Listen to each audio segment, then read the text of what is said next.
In the previous module, under the toDynamic operator, you saw how to work with arrays of JSON data. We can actually create our own arrays of JSON objects by using the makeset operator.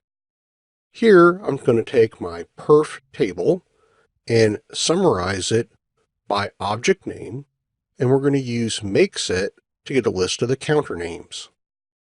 I'll execute this, and you can see we have our object name, and then we have an array of all of the counters that are associated with that object name in our input data set.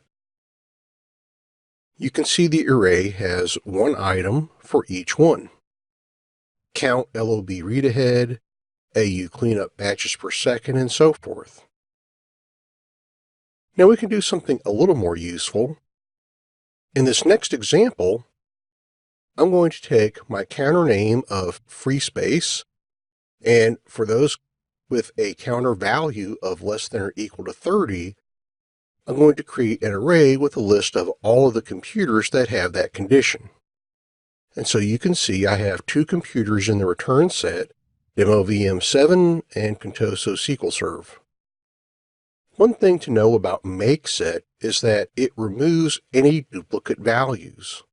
For example, if Contoso SQL Serve 1 had occurred multiple times in the results, it would only appear here once. If you actually need it to occur multiple times, there is a companion operator called makelist. Here I'm going to run the same query again, only using makelist, and you can see here I'm getting multiple entries for Contoso SQL Serve 1 in my result set. Also note that makelist and makeset both have an optional second parameter that sets the maximum size of the return list. By default, it's only going to return 128 items.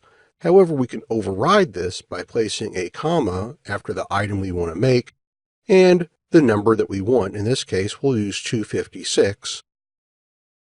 And I'll run this, and I won't try to scroll all the way over, but you would see that my computer list can max out at 256 items in that list.